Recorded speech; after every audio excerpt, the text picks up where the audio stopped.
All right, now that we've talked about the definitions of the six trigonometric functions, we're going to talk some more about identities. So far, we've only talked about the fundamental Pythagorean identity, cosine squared plus sine squared equals 1.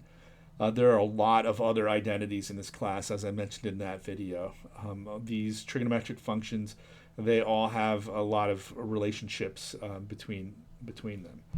Okay, and so here are some of the fundamental identities that we want to talk about, and I'll just kind of go through these one by one and give it a little justification for these. So the first one is tan t equals sine t over cosine t, right? If you think about this one and the definitions that we talked about of these six trigonometric functions, right? Tan t equals sine t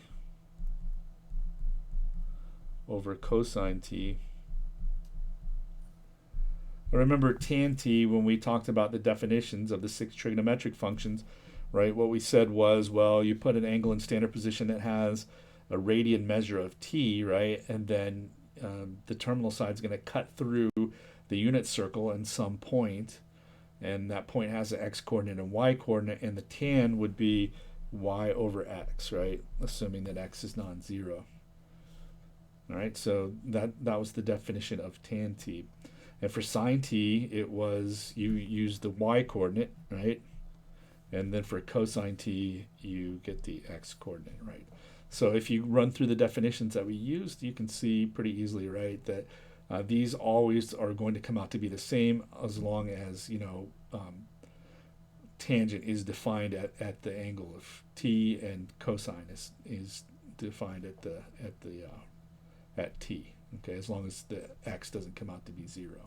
All right. So that's sort of how all of these identities can be established. If you look at secant and 1 over cosine,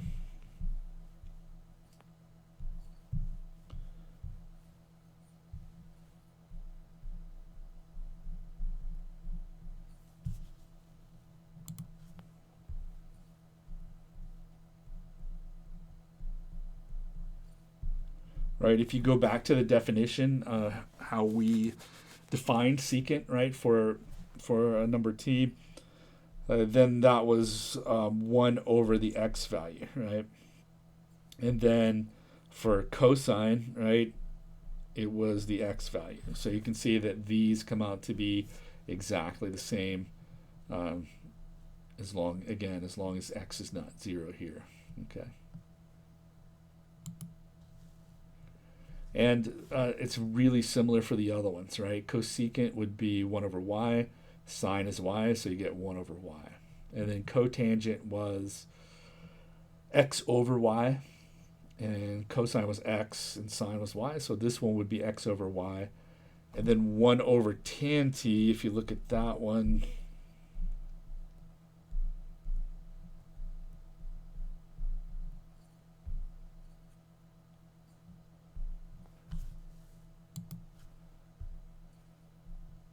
right, when we talked about defining tangent in terms of the point on the unit circle, right, it was y over x, like this.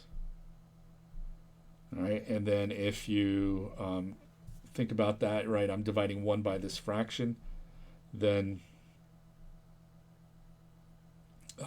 times that by the reciprocal, x over y, and anything times 1 is itself, right? So you get x over y. And that is exactly equal to the cotangent of t. Okay? So all of these identities, right, we're just verifying and explaining to you why these are true. All right? So these are important identities. We're going to be using these quite a bit as we go through the class. So they're important to know. On the test, you don't have to memorize the identities. I will put those in the test, so you'll be able to see those. They'll be like embedded in the test, so you can refer back to them. So you don't have to have these memorized. Although these, right, and the fundamental one. They're used so much, you kind of might as well memorize those. But on the test, you'll be able to refer to that. It'll be embedded in the test. So, all right. I'm just going to mention these, not go through the reasons why, but these are called the even and odd identities. And you can see over here on the left-hand side of each one of these identities, the inside part, the thing that you're taking the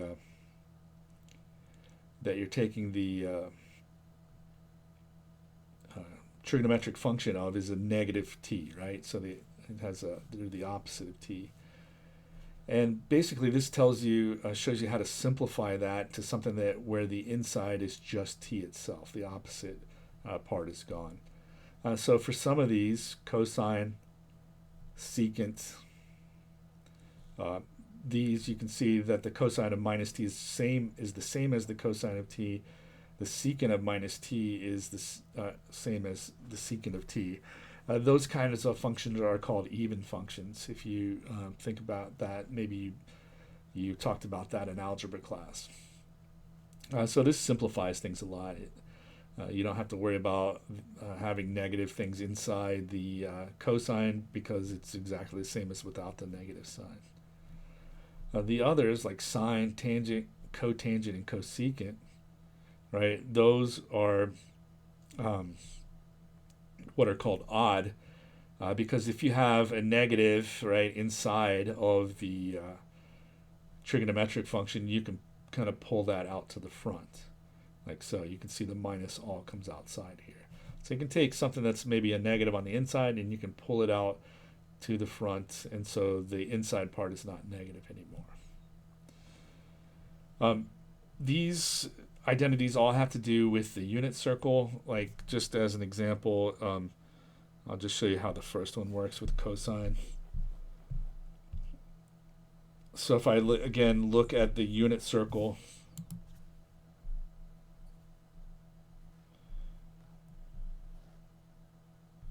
so here's my angle.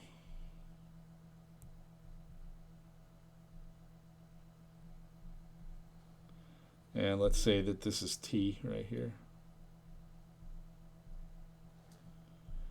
So then I have the unit circle.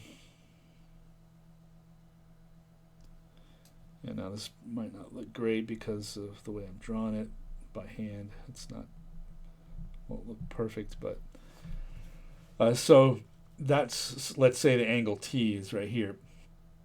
And it has a cosine of x, right? Remember, the cosine of t would be the first number right here on the unit circle. So if I did minus t, right, the angle minus t, it would be down here because I'd be rotating the opposite direction, like so. And that point for minus t would be directly below, straight down below, because of the symmetry of the situation, how a circle, right, is really symmetric. So that means if I go this t radians down below, this opposite direction, right, that point down there is going to have the same x coordinate, right? The only difference is going to have a negative y coordinate. Whatever the y coordinate is up here for positive t, this one down here is going to be the opposite, right? Because it's down below the x-axis there. So here you can see the cosine would be the same, right?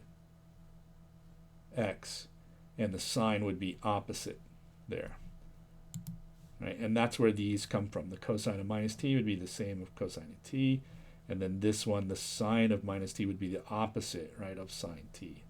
So that's where these come from. And now you might say, hey, well, what if the way you drew it, t was over in the first quadrant? What about second, third, or fourth quadrant? What if it was down there? And yeah, you would have to consider those, separately maybe, but it is true for those. And so that's just an idea of where these even and odd identities come from.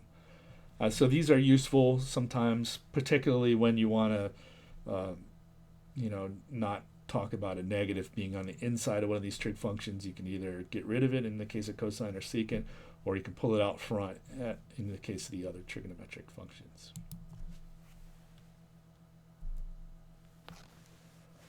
All right, next up, the next identities that we're going to talk about are the other Pythagorean identities. All right, 1 plus tan squared t equals secant squared t, and cotangent squared t plus 1 is cosecant squared t.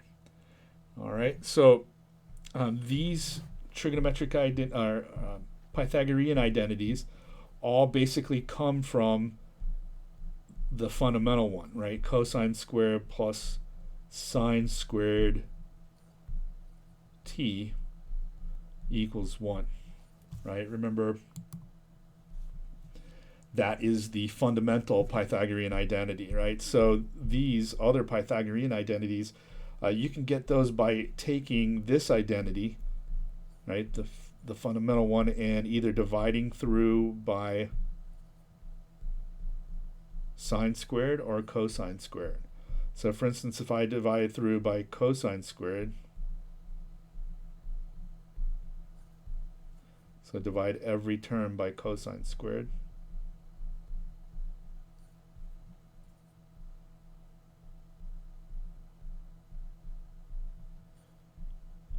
all right, over here, cosine squared divided by cosine squared, well, I have the same expression, right, divided by itself, so that will be equal to 1, right, whenever cosine t is not 0.